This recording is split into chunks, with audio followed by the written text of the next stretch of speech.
Hey guys, let's talk about Andrew Paul Gosden. Andrew was born on July 10th, 1993, and has been missing since September 14th, 2007, from London, England.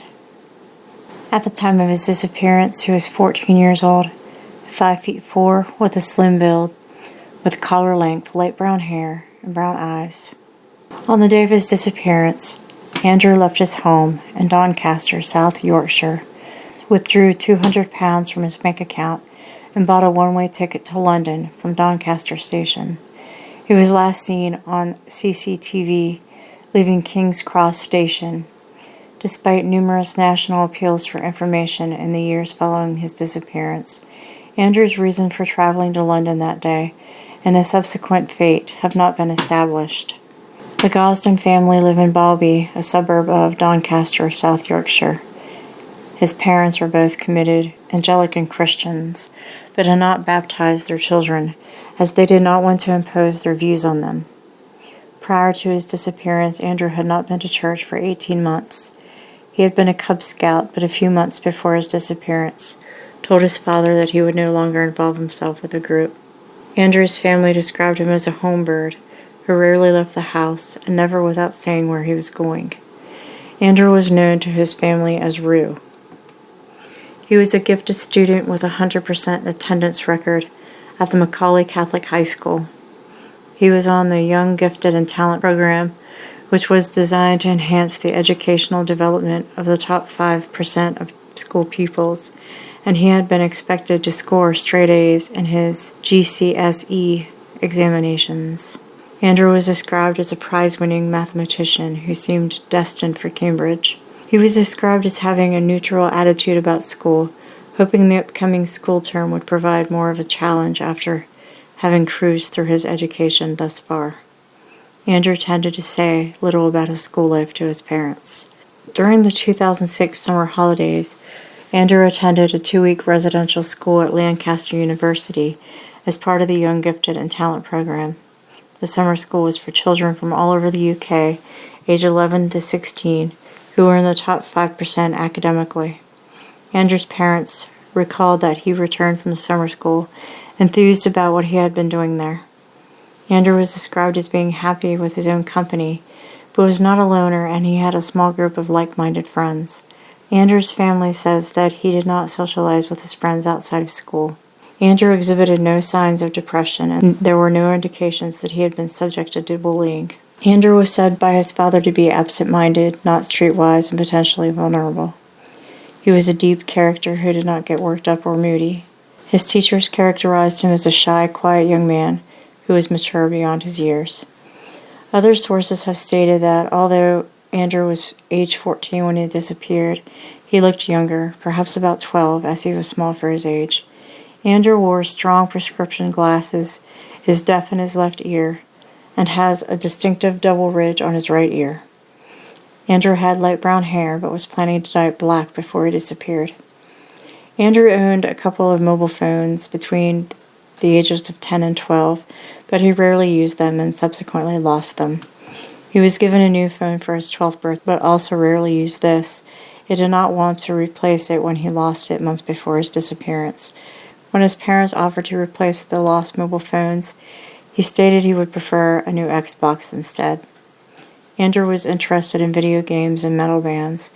He was last seen wearing a black Slipknot t-shirt, black jeans, trainers, a watch on his left wrist, and carrying a black canvas satchel with patches of rock and metal bands on it. During the 2007 school summer holidays, typically July to September, Andrew's parents had suggested that he travel alone to London to stay with his grandmother, but he chose not to go. At the time of his disappearance, Andrew was 8 days into the new school year after returning from the summer holidays. In the days leading up to his disappearance, Andrew twice chose to break his normal routine. His parents reported that he told them he walked home from school rather than taking the school bus. Walking the 4-mile route from school to his home would have taken around 1 hour and 20 minutes. The evening before the day of his disappearance was described by Andrew's father as uneventful. The family ate together as usual, and they all washed the dishes afterwards. Andrew spent an hour making a jigsaw with his father. He then watched some comedy programs on television, including Mock the Week and That Mitchell and Webb Look with his mother. On the morning of his disappearance, Andrew had difficulty waking up and seemed particularly irritable. His mother has stated that this was unusual, as he was normally awake on time. At 8:05 a.m., Andrew left his house and was witnessed walking across the local park, Westfield, to his usual bus stop by family friend Reverend Alan Murray, who was sitting on a bench in the park. Instead of taking the school bus, Andrew diverted from his usual route and walked to a cash machine at a local garage. Here he withdrew £200 from his bank account, which was almost all of his money. He had £214 in the account, but the ATM would only allow withdrawals of £20 increments. Andrew was then captured on a neighbor's CCTV system returning home. At 8:30 a.m., Andrew departed from the house and was seen heading down Littlemore Lane towards Westfield Park on a neighbor's CCTV. He then walked to Doncaster railway station and purchased a one-way ticket to London. The ticket seller later recalled that she had told Andrew that a return ticket cost up to 50p more, but he insisted on purchasing a single ticket. At 9:35 a.m., Andrew was seen boarding the train to King's Cross Station alone. A woman reported sitting next to Andrew, whom she described as being quiet and engrossed in playing with his video game. When Andrew failed to attend morning lessons at his school, his teachers tried to contact his parents. The school believed that they had called Andrew's parents and left a message informing them that he had not attended school. However, the school dialed the number of the parents either above or below Andrew's register, and the message was sent on the wrong person's phone. Andrew arrived at King's Cross Station at 11:20 a.m. He was captured on CCTV leaving the main entrance of the station at 11:25 a.m. This was the last confirmed sighting of him. The midday temperature in London on that day was 19 degrees Celsius, which is considered to be warm weather in the UK. That evening, the Gosden family and a family friend sat down for dinner thinking that Andrew was either in the converted cellar playing video games or in his room doing homework. When the family discovered that he was not in the house, they initially thought that he could be with a friend or a neighbor and had simply lost track of time. Andrew's parents telephoned his friends, who informed them that Andrew was not there and had not been at school that day. At around 7 p.m., the police were called. Andrew's sister, Charlotte, stated, quote, "It was just a complete panic. We initially thought that something must have happened on the way to school. When we found out that he hadn't even been to school, even tried to go to school, that was even more worrying," unquote. Charlotte and Andrew's father, Kevin, scouted Andrew's route to school and areas nearby but found nothing. Within 3 hours of discovering Andrew's disappearance, a missing person leaflet was produced for circulation. Andrew's family and friends searched the area until nightfall. That weekend, the police searched the bushes near the Gosden's home in Doncaster but found nothing. 3 days later, after speaking to the woman who had sold Andrew his train ticket, the police confirmed that he had traveled to London. The ticket seller at Doncaster Station remembered Andrew because he had refused a return ticket, despite it only costing a few amount more than a single. Andrew's father later stated that the purchase of a single ticket rather than a return did not seem strange to him, as Andrew knew numerous people in London with whom he could have stayed with. Initial searches in London focused on the Chislehurst and Sidcup areas, where the Gosden family have relatives. Days after the disappearance, the family traveled to London and handed out flyers and posters in the vicinity of anywhere they felt Andrew would have had an interest in visiting, especially museums and exhibitions. The South Yorkshire Police said it asked British Transport Police to search the CCTV footage within 2 days of Andrew going missing, but BTP could not pick him out from the crowds. 3 weeks later, CCTV footage at King's Cross was again reviewed by BTP and SYP, who identified Andrew. The CCTV image of Andrew leaving the main concourse at King's Cross was circulated in the media, accompanied by a close-up of his right ear, which has a distinctive double ridge. The family and the police investigated the possibility that Andrew had gone to London to meet someone whom he had met over the internet. However, there was no evidence for this. Andrew did not use a computer at home. His father stated that Andrew did not have an email address and had not set up an online account on either his Xbox or his PSP. The police took the computers from Andrew's school and Doncaster Library, but their digital forensic investigations found no trace of any activity by Andrew. Investigators sent the unique serial number of Andrew's PSP to Sony HQ, who checked and found there was no record of an account being set up or communication established on the device. The Sony PSP 1000 had a DNAS authentication system allowing Sony to see when a PSP had connected to the internet. The only PC in the house was his sister's laptop, which had only been in her possession for 8 weeks. Andrew's sister has stated that he did not seem interested in social media or connecting with other people through the internet as, quote, just didn't seem social, unquote. A year after Andrew's disappearance, the head teacher at Macaulay Catholic High School, Mary Lawrence, traveled to London with staff and pupils and distributed 15,000 leaflets. After the initial CCTV trail went cold, the investigation moved on to trying to establish why Andrew had decided to go to London. An early theory put forward by the family was that Andrew had decided to take in some of the sights. Andrew was known to have enjoyed London and would visit the capital with his family to see his grandparents, aunts, uncles, and family friends who lived there. He also enjoyed visiting London's museums and exhibitions. According to Andrew's father, Andrew also had a good knowledge of how the public transport system worked, knew the layout, and was confident in navigating his way around the city. Travel on buses was free for children at the time of Andrew's disappearance. One event identified by Kevin Gosden as a possible reason for his son to have traveled to London was the 2007 YouTube gathering. However, there was no evidence that Andrew attended this event or had any interest in YouTube. The family also looked into music concerts that Andrew might have gone to London to attend. The night of his disappearance, 30 Seconds to Mars played at the Brixton Academy, and Sixth played his rescheduled farewell show. The venue is within walking distance from King's Cross. The Sixth gig was originally scheduled for 4 p.m. on July 7th and was to be the last show, with the original vocalist, making it a unique event. Mick Neville, retired head of the Metropolitan Police Central Images Unit, believed the Sixth theory to be plausible. He appealed for anyone with photos or videos taken at the gig to come forward so that super recognizers could scan the images. Neville went on to state, quote, "There is a canal nearby. It's unclear whether this was ever dredged or checked," unquote. Although Andrew was a fan of similar metal bands, there is no evidence that he attended these shows or that he even liked these bands.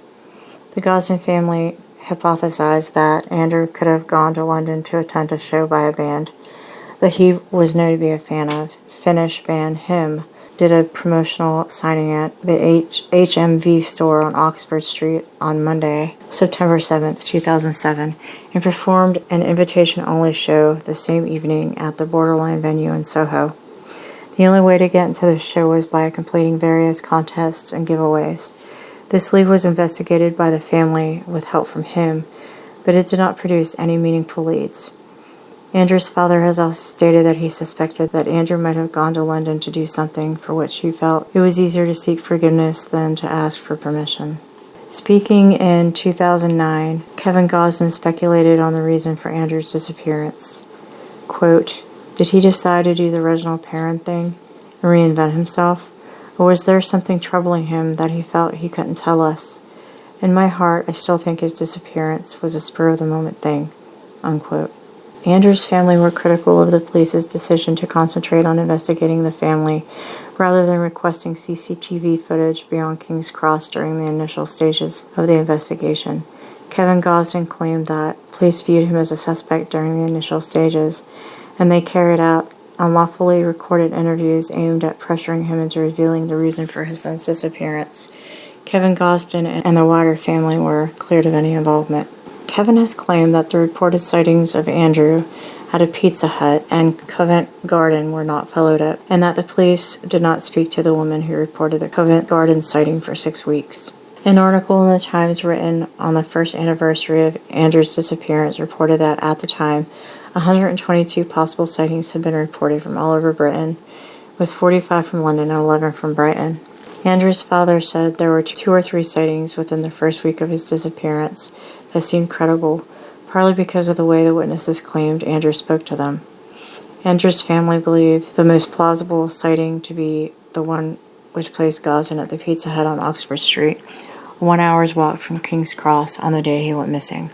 There were additional unconfirmed sightings on Oxford Street on Monday, September 17th, and the next day when Andrew was said to have been sleeping in a park in Southwark. Andrew was reportedly seen getting off of a local train 5 days after he disappeared, then possibly walking up Sheen Lane and along Upper Richmond Road. On September 19th, it was reported that he appeared to have obtained warmer clothes. A woman reported a potential sighting of Andrew on October 17th, a month after he disappeared, in Covent Garden. She spoke to a boy and stated that he looked like a boy she had seen on TV that was missing, but the boy denied he was Andrew. Later, other reported sighting locations included a park in Streatham, then further afield in South Wales, Birkenhead, and Plymouth. In 2009, 2 possible sightings were reported, one outside the National History Museum, the other in a pub in Southend. None of these sightings could be verified. However, according to Andrew's father, none of these sightings were followed up by police. In November 2008, a man visited Leominster Police Station in Herefordshire, West Midlands, and used the intercom system to talk to a police officer, stating that he had information about Andrew. As it was in the evening, the intercom system was in use rather than a staffed reception. By the time an officer arrived to take the details, the man had left. Police later appealed for him to get back in touch. An individual claiming to be the man at the police station wrote anonymously to the BBC after it featured the case on The One Show. He gave details of a possible sighting of Andrew in Shrewsbury in November 2008. It has not been confirmed that this was the same man on both occasions, and if so, why he did not wait at the police station. In September 2009, the family released age-progressed images of what Andrew might look like, age 16, to mark the second year of his disappearance. In November 2009, Kevin Gosden appealed to the gay community to help find his son. Andrew's family considered the possibility that Andrew could have been struggling with his sexual orientation. Children who are gay or lesbian are much more likely to run away than those who are heterosexual. Kevin Gosden said, quote, "We are a pretty open family, so have wondered if he was gay or struggling with his sexual identity and found it too awkward to raise. If he is gay, we do not have any issue with it. He is loved unconditionally by both my wife and I and his sister," unquote. In May 2011, the family paid a private company to conduct a sonar search of the River Thames, using the same technology that is used to locate victims and objects at sea. No trace of Andrew was found during the search, though it did find another body. In 2016, Andrew's parents appealed for information on the BBC's flagship current affairs television program, Panorama. The following year, to mark the 10th anniversary of his disappearance, the charity Missing People made Andrew the face of their Find Every Child campaign, with Andrew featuring on billboards and advertisements throughout the UK. On September 12, 2017, the police made a fresh appeal for information. A statement on the South Yorkshire Police Facebook page said, police were or had been investigating requests for similar optical prescriptions to Andrew's, requesting documents from the passport office or national insurance, and circulating Andrew's DNA, fingerprints, and dental and health records. The tone of the statement suggested that the police believed Andrew may be still alive. Police undertake annual checks on John Doe's in hospital. In June 2018, the Gosden family said that someone had reported an online conversation with a person with the username Andy Rue, who claimed that their boyfriend had left them and they needed £200 to cover rent. When someone offered to send them money, the user claimed they did not have a bank account, as they said they left home when they were 14. This link was investigated by police, but the person was not identified.